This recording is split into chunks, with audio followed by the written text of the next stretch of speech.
Here comes the money. Here we go. Money talk. Here comes the money. Dormroom Gents, awesome having you in the office, dude. Thank you for having me. We got to Great to see record. Yeah, good to see you too. We got to record like 3 weeks ago, so we're pulling the double header here, and it's super exciting having you out here. Is this your first time in Chicago or? Second time Chicago. First time didn't really get to experience the city though, so walking around yesterday was pretty cool. Awesome, good. And we got the Cubs game lined up tonight, Yeah, so stoked. we're in for a good couple days. Absolutely, should be a good game tonight. Pretty tight spread, so. I know you got anything for us. What are we going to squad riding? I was hoping that I would have a play on the game, but I don't. Might just have to take the Cubs because I didn't realize Lewis was such a big Cubs fan. Oh, yeah, insane. He just came back from London. Yeah. He got to go to those games, which he said was like one of the So coolest. I feel like I kind of have to bet the Cubs if we're going to be going to the game with him. So yeah, we'll have to do some like long shot parlay Yeah. and sprinkle so we get as much action as we can. Yeah. But next pitch strike. Yeah. Well, hey man, let's dive into this hot streak that you're on. Last time you came on, we were kind of in the midst of the NBA Finals or NBA playoffs, and so was kind of the primary focus. I would love to dive into how the heck you are tearing up baseball the way you are. It's been a fun streak to follow. It's been a fun streak to be a part of. Fill me in on what's been going. What's been the recipe for success? Yeah. So first off, I just want to say that baseball is the hardest sport to handicap, but it's also the best because if you're good at it, you can make the most amount of money just because there's the most amount of games. So figuring out like a good system, good process to follow, figuring out how to win in baseball is probably the most crucial sport to being a successful handicapper. But I've dabbled with using systems, which honestly in the past haven't worked great for me. So now I'm just running some algorithms and some models, coming up with some predicted scores, predicted outcomes of the games. And from there, just comparing it to the lines on the actual books and sort of finding as much value as possible. Yeah, I mean, and just for people listening, we're on an 11-4 run on plays of the day with a sweep yesterday. The craziest part about this whole thing is, like, every time I see you put out a card, it's 50%, if not more, plus money plays. Yeah. Where are you finding this value? How are you finding this value? I've never seen somebody cash so many plus money plays in such a short period of time. Yeah, and I think it comes down to, in baseball, anyone can win any given day. That's why I think there's the most value. And I know a lot of people, when they see plus 170 in baseball, they think it's a lot harder for a team to win than, say, if they were plus 170 in football. Like, if you're plus 170 in football, you're probably 4.5, 5-point underdogs. And, you know, people can see a dog that's 4.5, 5 points, like, oh, I'll just take them on the money line plus 170. But in baseball, it's the exact same odds if you're getting plus 170 in football, plus 170 in baseball. But for some reason, people don't think it's possible for, you know, dogs like that to win. So a lot of people hammer these favorites, which inflates the line too much, and from there you can just really expose Vegas's lines.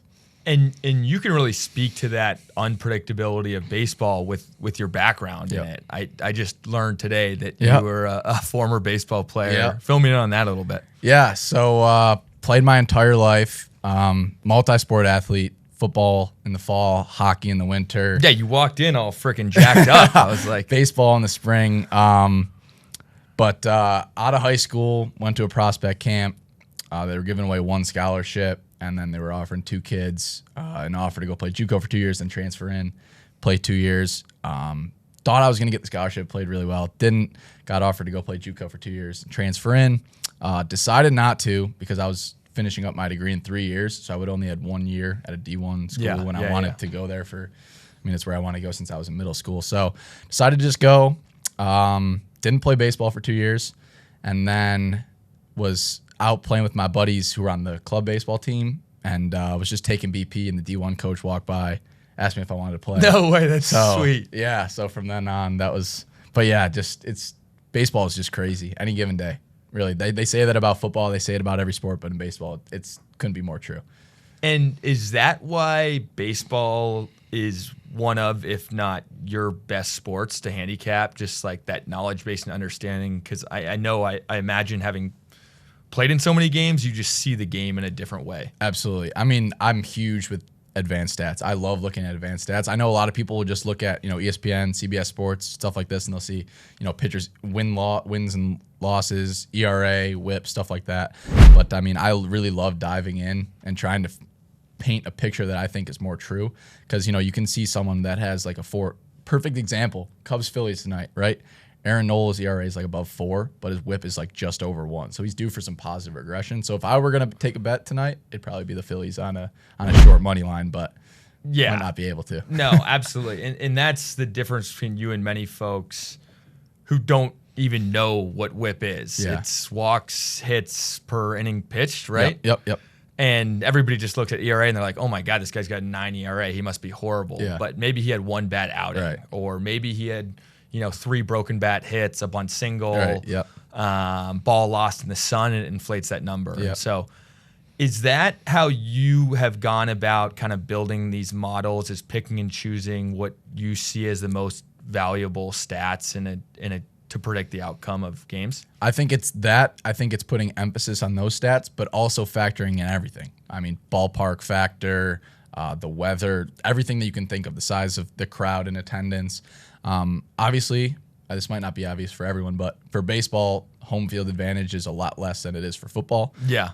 Football is huge. Like, you get a packed crowd, that's going to move the line 3-4 points. But in baseball, home field maybe 10, 20 points on the money line. So it doesn't have that big of an impact, but dabbling into other sports, crowd factor is huge. And I feel like a lot of people don't put an emphasis on that. Yeah. No, that's super interesting, because in baseball, it's essentially quiet every pitch of the game up until contact is made. Right. In football, there's a big 4th and 1, and you're in Seattle. Loud as you can be. Yeah. Yep. And players aren't communicating properly. Linemen are jumping off sides. That's something I've never really thought about. So that's a great point. Yep. One thing that we talked about a lot when you were on last time was your love for the under.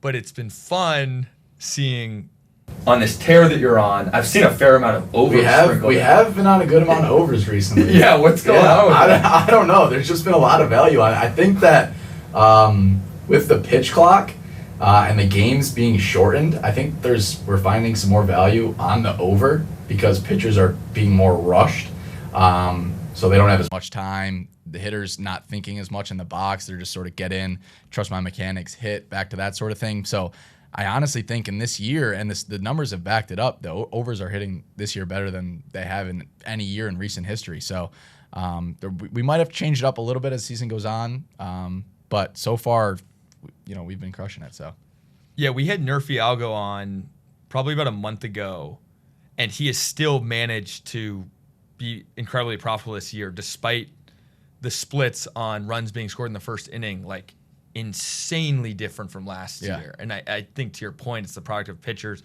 getting rushed. They can't get into a rhythm. They're only allowed to step off the mound a certain amount of times. And you're clearly using that to your advantage. Absolutely. How do you factor in kind of rule changes like that when building the model, if at all? So at first it was tough. The first few weeks of the season, my numbers were just so far off the totals that Vegas was giving out, and I didn't understand it. And then I realized that bigger bases, we're getting more stolen bases. Pitch clock, pitchers have to have less time to actually do what they want to do. So now we've sort of tweaked it to inflate the lines a little bit for that, and it actually changes per team. So a good example, the Oakland Athletics, Esteury Ruiz, I'm not sure if you know who he is, but he's leading the league in stolen bases, right? So pretty much every time he gets on first base, he's on second base. Yeah.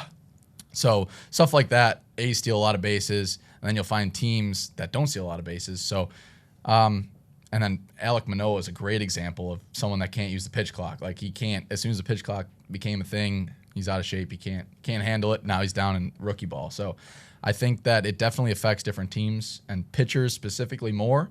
So yeah, we've sort of tweaked it to be more team specific as opposed to game specific. That's incredibly fascinating. I didn't even think about tweaking it on an individual basis. The Alek Manoah example is perfect. He's runner up in Cy Young last year. He's an all-star. Right. He's probably 60 pounds overweight, Yeah. and so now he can't find a way to get in shape. Did you see his rookie ball outing the other day? 11 runs. 11 runs in 2 innings. That's insane. Just forgot how to pitch. How how do you factor in these rule changes in other sports? Like I remember when they changed the PI rules, and now they're protecting the quarterbacks more than they ever have, and so you see wide receivers and quarterbacks just in absolute rhythm because these receivers can't get hit over the middle, quarterbacks can't get hit in the backfield post-release. Is there a way to calculate like the impact in other sports as well? I think that it has way less of an impact on any other sport. Baseball is so it's one against one. Pretty much it's pitcher against batter. So you can really tune in and figure out, how these batters hit against a certain type of pitcher, certain types of pitches. But in football, we didn't really tweak anything. And in college football especially, we had a huge year. So I don't think that and the numbers sort of back it up, that it doesn't really change affect as much in football or other sports like that as much as it does baseball. Yeah. Let's talk about post-All-Star break, because we're approaching the All-Star break, and historically I know that there are tweaks that are generally made to models, and quite frankly I'm not exactly sure why, but the majority of great model-based handicappers have said that there's a difference between the first half of the year and the second half of the year. Is there kind of a recipe to that, or is it just pretty random? Yeah, so the trade deadline is a big part of it. I think last year was one of the biggest trade deadlines that I can remember. In recent history, we had players moving all over. I mean, a big name, Juan Soto, literally moving across the country. But just sort of that, the dynamic of teams are just so different. It takes a week or two after the All-Star break to really get used to how players are going to fit in on their new teams and stuff like that. So it's definitely a learning curve and an adjustment. And I'd also say that once you get to the All-Star break, baseball's such a long season, and players have been on record saying this. They don't necessarily go out and are playing like it's their last ever game on a random day. And you probably know this as well. When you get to the end of the year, it's probably like this in every single sport, but baseball, especially since it's so long, players can take a day off and it's not really going to affect them at the end of the year. But after the All-Star break, you're sort of coming down the stretch. Teams are going to turn it on. I think we're going to see teams like the Phillies, the Mariners, teams like that have sort of underperformed a little bit, sort of turn it on and make a push for the playoffs here at the end of the year. I think that you're absolutely spot on. At what time of year do you feel like there begins to be the fall off where it's like, okay, this team is 20 games out of the playoffs, it's time for them to just mail it in and potentially lose as many as possible to get as high of a draft pick as possible? Is there like a certain kind of time of year or number of games into the 162 game season that you start to feel that and it impacts the way you're betting these? I think it depends on the team completely, because we've seen teams, great example last year was the Orioles, right? Mm-hmm. They were terrible, and then all of a sudden, in August, they just turned it on and got close to 500, almost made the playoffs. So it's really team specific. This year we're seeing the Nationals, who don't have a great record, but every day they're coming in and they're battling. They're one of the best teams against the spread in the MLB, even though they're like 30 and 45 or something like that. So I think we'll see teams like the A's sort of do that. They just don't have a lot of talent, but it's really team specific. I think some of the younger teams, Nationals are young, they have a lot of young talent. Teams like the A's are the Reds are young and hungry. That's been the most surprising they're going team of the year. Crazy though. That I love watching the Reds. They're must-see TV right now. I mean, they're pretty electric. Eli is insane, or Ellie De La Cruz. Yeah, I've put some tweets out about like some polls. Who's the most fun team to watch in baseball, and everyone says the Reds right now. And you never would have thought that at the beginning of the year. It's crazy. In Pittsburgh, your kickoff of the year was another team that you would have never thought after their abysmal year last year, and look at them rolling. Yep. Who are teams to look out for in the second half, kind of right off the bat? You mentioned a couple, like the A's might have the potential to turn it on. Somebody like the Mets, somebody that you could be riding out after a very kind of under par first half. Yeah, I'm worried about the Mets. We saw last year with a similar team how well they played, but they had players really overperform. Players like Tommy Pham, Mark Canha, who just had career years, just absolutely raked. So when you're missing that back end of the order depth, it's hard when you don't have people getting on for the big bats. Yeah. Francisco Lindor hasn't been hitting well, so I'm worried about the Mets, but they do have the talent. They do have the pitching.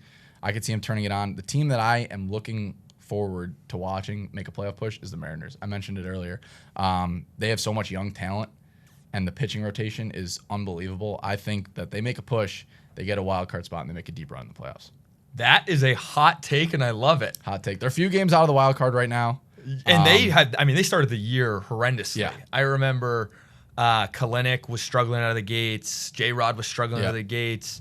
Their arms just were scuffling right and left. And so that is a phenomenal take. Any futures that you've put out there on them kind of throughout the course of the year, and is there still value to be had on grabbing them for maybe a divisional playoff winner? Yeah, so I had a future on them at the beginning of the year to win the division. I don't think that's going to happen because we've seen the Angels, the Rangers, and the Astros all play really, really well.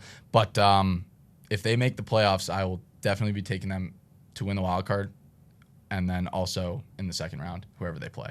I think if they match up well against any team in the AL, honestly. The team that I would be most worried for them to play is the Orioles, just because they have a lot of young bats and they're going to bring up even more. So it'll be interesting to see how it shakes out. But baseball this year, I feel like, has been just so fun because there's so much young talent. The Orioles are fun to watch. Reds are fun to watch. Jordan Westburg just got called up. My pro ball roommate, Jordan Westburg. That's awesome. I was fired up for him. Well deserved after hitting 300 with 1,000 OPS for 2 years in AAA. Yeah, that's awesome. What's going on with the Yankees? Why are they scuffling? Are they just have no talent? Are they just overhyped because it's the New York market? I can't figure them out. Yeah, I'm a Red Sox fan, so I love seeing it. But their entire team is Aaron Judge. He's the best hitter in the MLB. Pains me to say it, but it's true. Without them, they don't really have much depth in the order. Giancarlo Stanton can't hit. DJ LeMay, who's having a rough year. Their phenom, Anthony Volpe, was supposed to be the next Derek Jeter. He's hitting like 200. So I think that things are going to get worse for the Yankees before they get better. And that's not me being biased. It's just I just don't see the firepower in the lineup like we have seen in the past few years. Rizzo's OPS is down. He has like 1 home run in his last 20 games or something like that. So I think Yankee fans are in for a rude awakening at the end of the year. They might not. That's not the worst thing in the world. I think they need a little humble pie. Yeah. Yep. All right, let's go. We got the Mariners. You are very high on them.